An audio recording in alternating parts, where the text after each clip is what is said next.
Dans 10 jours, je vais avoir 30 ans. Je pensais que j'allais être prête. Je pensais que j'allais vivre ce passage en mode c'est rien, c'est juste un chiffre. Mais en fait, je flippe. On nous dit souvent que 30 ans, c'est le bel âge. L'âge où on est censé avoir tout compris, être bien installé, avoir une vie bien rangée. Sauf qu'à 10 jours de mes 30 ans, je suis loin d'avoir tout ça. J'ai quitté le salariat pour l'entrepreneuriat et mon activité n'est toujours pas stable. Je ne suis pas propriétaire, je vis en appartement, je n'ai pas d'enfant et il m'arrive encore de me sentir mal dans ma peau.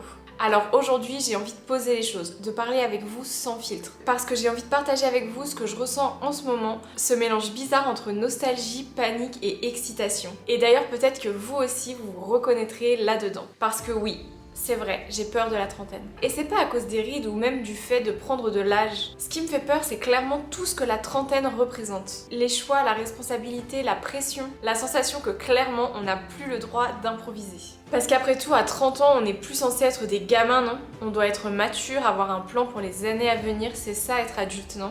En fait, c'est ce qu'on nous dit, ce qu'on nous rabâche depuis qu'on est petite. Pourtant, à l'aube de mes 30 ans, j'ai clairement pas coché toutes les cases. Du coup, ça veut dire quoi? Que j'ai raté ma vie? Que mon avenir est totalement foutu? Qu'avoir 30 ans et encore des choses à bâtir, c'est impossible? Et ben perso, je ne suis pas d'accord avec ces croyances. Et si finalement on s'était trompé sur la trentaine? Et si ce n'était pas juste un âge où il faut assurer, mais tout simplement une nouvelle page à écrire? Aujourd'hui, je vous partage mon bilan, mes peurs et pourquoi, malgré tout, je crois que cette nouvelle décennie pourrait bien être la plus belle de ma vie. Alors que pendant longtemps, j'ai cru que ce serait pour mes 20 ans. Ah, la vingtaine d'ailleurs. On a bien rigolé, non? Les jeudis soirs au bar et les soirées étudiantes, les nuits blanches tous les week-ends, cet anniversaire qui dure plus de 3 jours, les gueules de bois pendant les cours, sans oublier les McDo des lendemains de cuite, la tentative de Dry January qui ne dure que 3 jours. On se laissait vivre et franchement c'était plutôt cool, non? Mais c'était aussi les premières galères, les peines de cœur, les jobs pourris, les déceptions, les premières désillusions. Perso, j'ai vécu la plus difficile des ruptures amoureuses après 3 ans de relation. Je suis retournée vivre chez mes parents, j'ai perdu des personnes qui m'étaient chères, j'ai pris 10 kilos, j'ai arrêté mes études infirmières, j'ai repris des études et j'ai changé 5 fois d'entreprise. Mais il y a aussi eu des super moments. J'ai rencontré des personnes incroyables. J'ai acheté mon premier appartement seule. J'ai rencontré l'amour de ma vie, on s'est mariés et on a même adopté notre premier bébé, Ubi. Mais au fond, tout ça, j'ai l'impression qu'on le vivait avec une certaine insouciance. D'ailleurs, à 20 ans, perso, j'imaginais qu'à 30, tout serait carré. Mariée, des enfants, un CDI en Suisse, propriétaire d'une belle maison, un compte épargne bien rempli. Bref, la vie parfaite. Enfin, celle qu'on nous vend depuis qu'on est petite. Sauf que la vie, en vrai, elle aime bien nous surprendre, non? Et perso, ma vingtaine ne s'est pas du tout passée comme prévu et j'en suis hyper reconnaissante. À 20 ans, j'ai pris une décision qui allait tout changer. J'ai abandonné mes études infirmières. Trop dur psychologiquement et trop lourd à porter pour moi. J'avais clairement l'impression d'échouer. Mais avec le recul, je crois que c'était juste mon instinct qui me criait que c'était pas du tout le bon chemin pour moi. Puis je suis tombée amoureuse. Disons que c'est ce que je croyais en tout cas. Lui, c'était chasse, pêche, rallye. Tout ce qui, avec le recul, n'avait absolument rien à voir avec moi. Mais j'avais 20 ans et j'étais amoureuse, alors je me suis adaptée. Un peu trop adaptée même. On a emménagé ensemble assez rapidement dans son village. J'ai mis mes amis de côté, ma famille aussi. Il était ma priorité, mais j'étais pas la sienne. Petit à petit, je me suis oubliée. Je me sentais seule, triste et angoissée. Je mangeais mes émotions jusqu'à prendre 10 kilos sans même m'en rendre compte. Cette relation a duré 3 ans. 3 ans où je me suis littéralement perdue, jusqu'à ce qu'il commette l'impardonnable. Au moment de la séparation, je pensais que jamais j'allais me relever. J'étais au fond du seau. Je pensais que sans lui, ma vie n'était rien.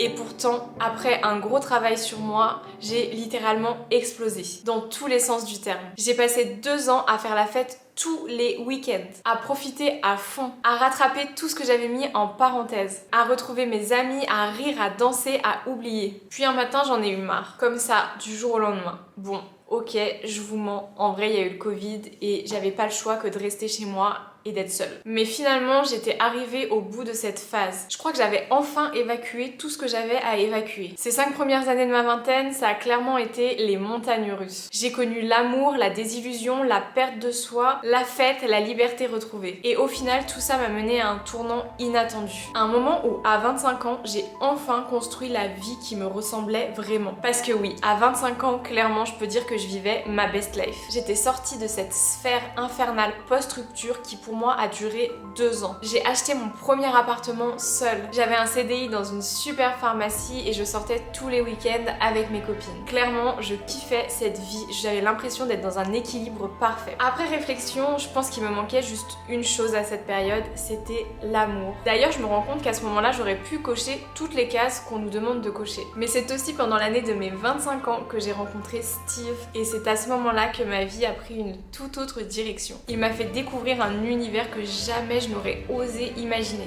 Alors que ma vie semblait tracée, il m'a montré que rien n'était jamais figé et que le monde avait beaucoup de choses à nous offrir. Résultat des courses, j'ai habité pendant presque 1 an au Portugal, le pays natal de mon papa. Je suis sortie de l'Europe pour la première fois. Japon, Thaïlande, Malaisie, Singapour. J'ai changé de métier parce que spoiler, rien n'est écrit d'avance. C'était clairement un virage à 360 et personne ne m'aurait jamais prédestinée à ça.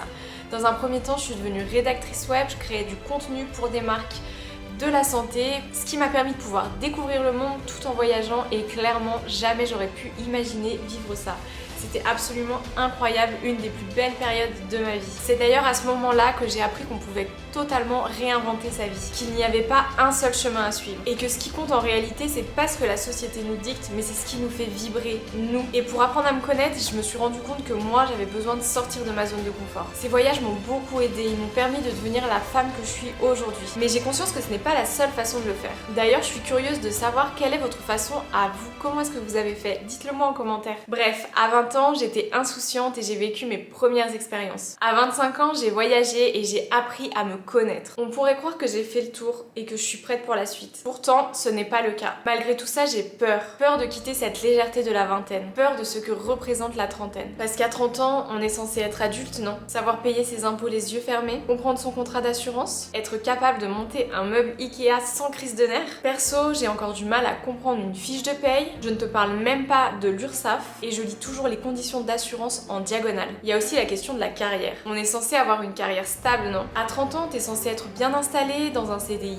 béton avec une évolution de carrière possible. Sauf que moi, j'ai décidé de briser tout ça à 25 ans. Quand j'ai décidé de devenir entrepreneur et je change encore d'avis tous les 6 mois. Les idées fusent et celle de me retrouver coincée dans le même job jusqu'à la retraite me terrifie. Quelle retraite d'ailleurs? Ça aussi, ça me fait peur. À 30 ans, c'est aussi l'âge où la société nous fait croire que si tu n'as pas encore d'enfant, alors tu es en retard. Sauf que, et si j'en veux pas tout de suite? Et si je ne peux pas du tout en avoir? Et si je n'en veux jamais? Et si j'en veux, mais que j'ai trop peur du monde qui nous entoure? On fait comment? Parce qu'aujourd'hui, je me questionne sur mon envie de materner dans un monde où clairement tout part en cacahuète. Alors nos parents diront, c'était déjà pareil à notre époque. Dans ce cas-là, j'ai envie de répondre comme eux à l'époque du collège, je m'en fous des autres. L'instabilité géopolitique dans laquelle on se trouve me fait peur. Les faits divers quotidiens me font peur.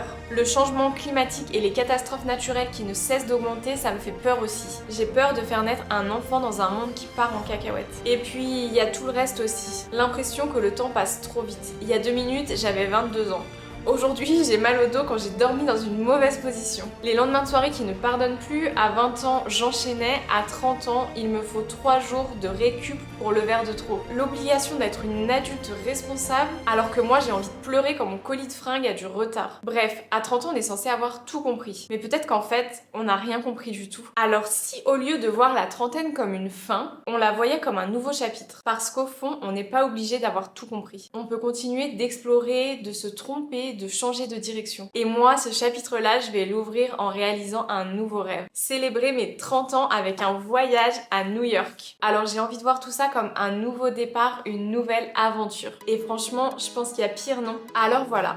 Avoir 30 ans, ça me fait peur. Mais ça m'excite aussi parce que je sens que cette nouvelle décennie, elle a encore plein de choses à m'offrir. J'ai encore envie de continuer d'apprendre, de tester de nouvelles choses, de voyager, mais aussi d'essayer de me tromper et finir par réussir. Le tout sans me soucier du regard des autres ou de ce que me dictent les codes de la société. Et croyez-moi, je compte bien continuer à vivre ma vie selon mes propres termes. Et toi, comment tu le vis? Dis-moi en commentaire si toi aussi tu ressens cette pression ou si au contraire tu kiffes l'idée d'entrer dans la trentaine. Parce qu'au final, ce qu'on en fait, c'est nous qui décidons.